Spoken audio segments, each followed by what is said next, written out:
얼마 전에 전우원이가 미국에서 전두환의 비자금이라든가 등등에 대해서 비난을 하면서 폭로한 바 있는데, 이제야 비로소 전우원이가 왜 그랬는지에 대한 그 실체가 좀 나타나는 것이 아니냐라고 저는 개인적으로 생각합니다. 어떻게 보면 되게 추잡한 가족 간의 금전 분쟁이다라고 저는 생각합니다. 2019년도에 전재용이가 아들 전우원에게 주식을 양도하라고 요구를 했습니다. 웨어밸리 주식을 양도하라고. 그 웨어밸리라는 회사는 전재용이가 설립을 하면서 본인 지분이 49% 정도 갖고 있고, 그리고 전우원과 전우성한테 제가 볼 때 7%씩 아마 이 지분을 올려놓은 것 같아요. 애들 어렸을 때. 그러니까 일종의 말하면은 주식 회사를 설립할 때 그 자식한테 주는 거죠. 그 지분을. 그렇지 않습니까, 여러분들? 근데 그 지분이 예를 들어서 5천만 원 정도 미만이면은 액면가에서, 그러면 여러분들 증여세를 내지 않습니다. 제가 알기로는. 현재 증여세가 과거는 2,500만 원까지인데, 현재 제가 알기로는 5천만 원 정도 아니냐라고 제가 알고 있습니다. 물론 제가 세무사가 아니다 보니까 그렇다라고 말은 하기 어렵지만은 일단 전 그렇게 알고 있고요. 그래서 쉽게 말하면 여러분들도 예를 들어서 주식을 설립을 했을 때 그 지분을 주고, 그리고 액면가로 예를 들어서 5천 미만이다 하면 증여세를 내지 않습니다. 그리고 그 회사가 만일에 사업이 잘 돼가지고 그 배당이 들어오지 않습니까? 그럼 그 배당을 받을 수 있는 합법적 권한이 형성이 되는 거예요. 어떻게 보면 일종의 꽁수일 수도 있어요. 그렇지만 여러분들, 이건 그냥 합법적인 케이스입니다. 근데 2019년도, 그렇죠? 2019년 기해년이에요. 기해년에 전재용 씨가 전우원에게 박상한테 주식을 양도해달라라고 요구했습니다. 거기에 아마 제가 볼 때 전우원이 입장에서는 충격을 많이 받지 않았겠느냐. 전우원 사주를 제가 볼 때는 멘탈이 이렇게 약한 친구라 좀 보거든요, 멘탈이. 그러니까 그 상황에서 계속 많은 스트레스를 받고 그 갈등이 이렇게 불타오르지 않았었느냐. 그래서 갑자기 그런 폭탄 발언이 나왔던 거라고 전 이제야 비로소 그 사건의 실체가 드러나는 순간이죠. 이 박상아가 알다시피 여러분들 그 전재용의 이제 재혼녀인데, 제가 그래서 이 박상아 사람 풀고 싶은 거예요.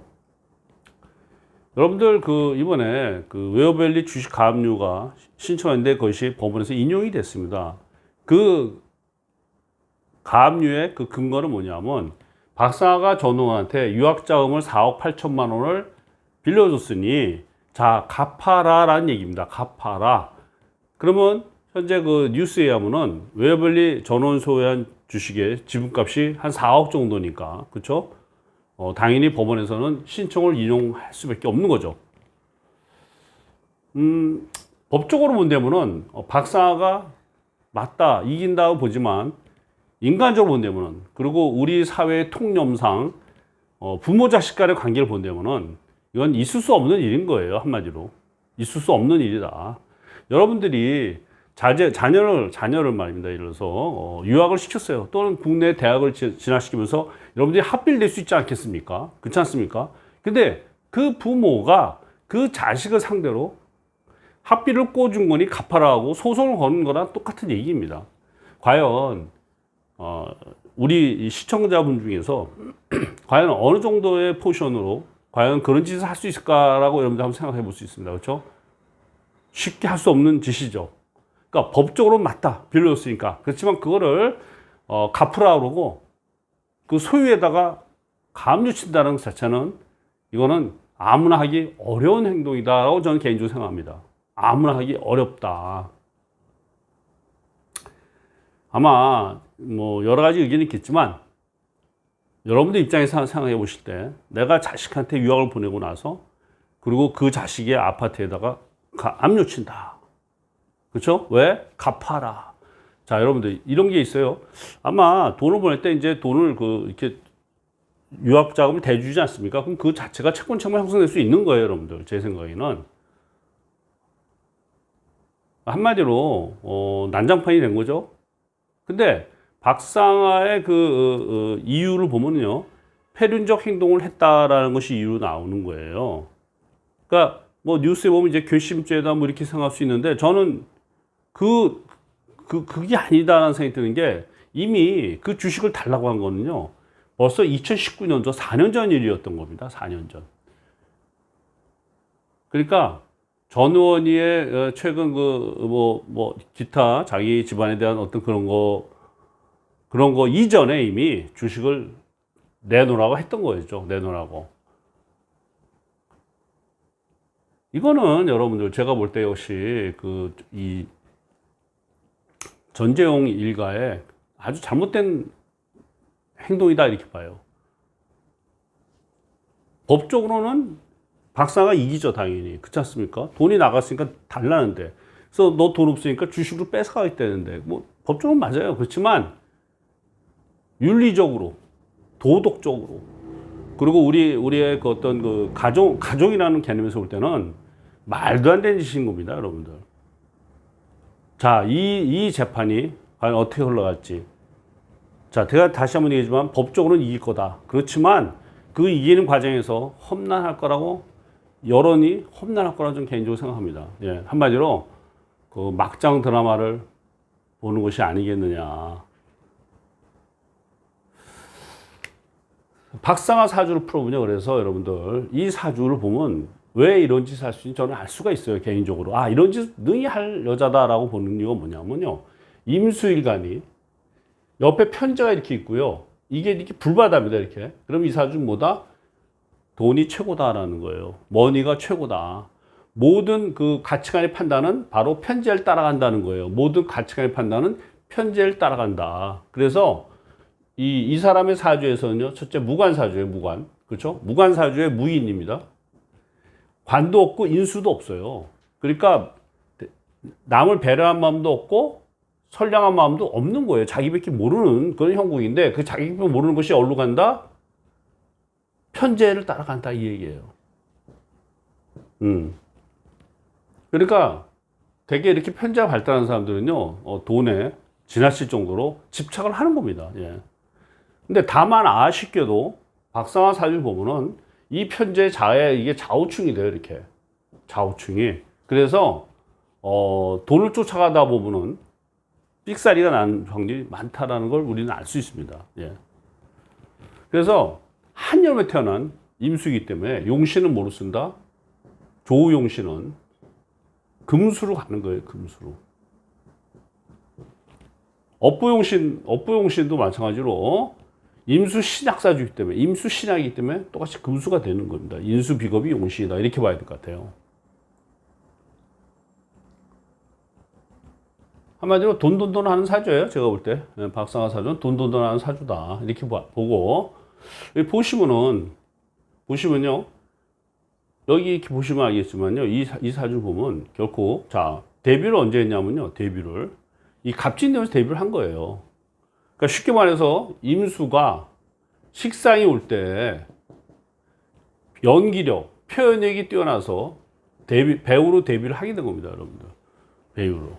다만 이 사주 원국에 식상이 없기 때문에 그건 어디까지나 한시적이다. 그래서 배우로서 대성할 수 있는 사주는 아니라는 거예요. 그냥 억지로 배우로 데뷔한 거죠. 뭐 때문에 제가 볼 때는 금전적 문제가 있을 거다 이렇게 개인적으로 봅니다.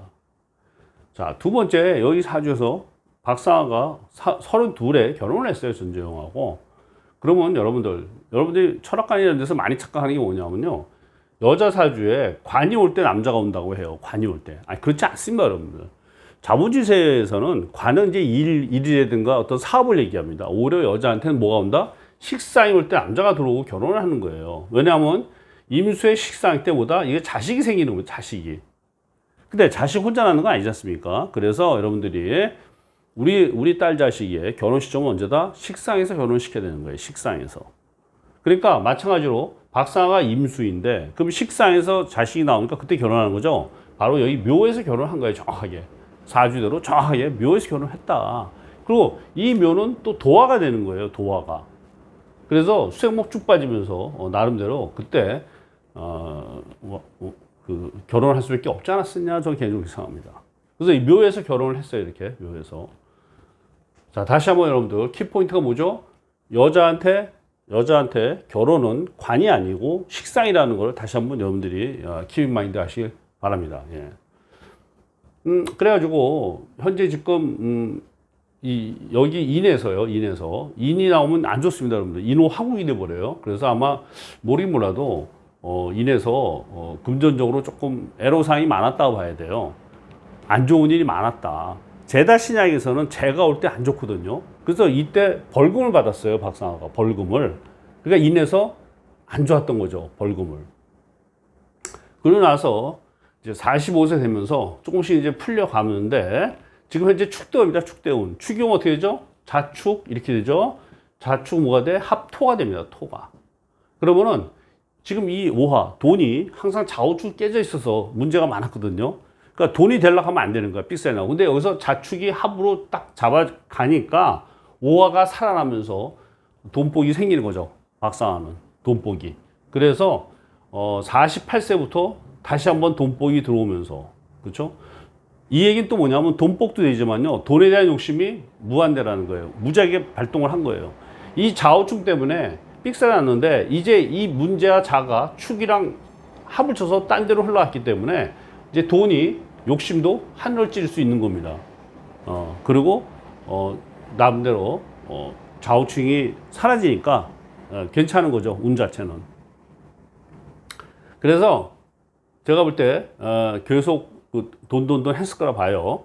지금 박사가 52세니까요 2019년이면 정확하게 바로 이 축으로 갈 때, 축으로 2019년이면 정확하게 박사가 48세 딱 얘기입니다. 그래서 정확하게 사주대로 가는 거예요. 사주대로 딱 자축이 되면서 오화를 또 확 살리면서, 그러니까 야 내놔 이렇게 된 거예요. 주식 내놔. 내놔 하면서 아마 이면적으로 많은 갈등이 있었겠죠. 당장 안 주니까. 그렇죠? 그러니까 이제 거기에 받은 이거 제 추측입니다, 여러분들. 제 사견인데, 그로 인해서 전우원 씨가 이렇게 흥분을 한 거 아니냐 많이. 예. 그러고 나서 박상아가 최근에, 그죠? 주식 가압류 신청을 했는데, 그 얘기 뭐다? 유학자금 4억 8천 갚으라는 거예요. 이건 아마 증빙자가 저는 있을 거라 보여요, 개인적으로는. 근데 이제, 송사가 다 진행되면 어떻게 될지 모르겠지만은, 일단 제 개인적 사견으로는 박상아가 좀 유리하지 않겠느냐. 박상아가. 그렇지만, 망신수는, 전재현과 박상아의 망신수는 정말 짜증이 날 거라고 봅니다, 개인적으로. 짜증이 날 거다.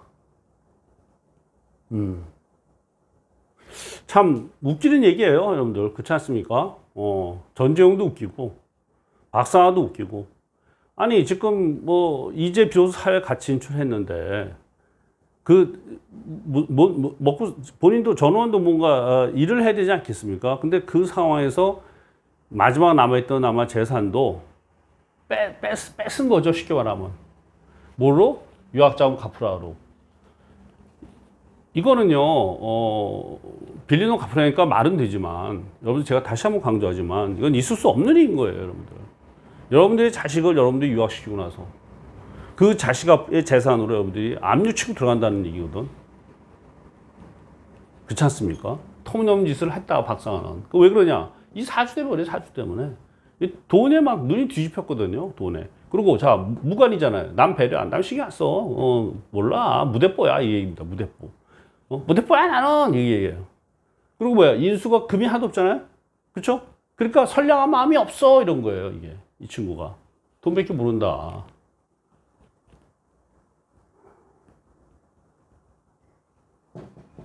감사합니다, 여러분들. 여기까지 하겠습니다. 구독, 좋아요 부탁하고요. 역학 공부에 관심 있는 분들 온라인 강의 신청하도록 하는 것이 어떻겠냐.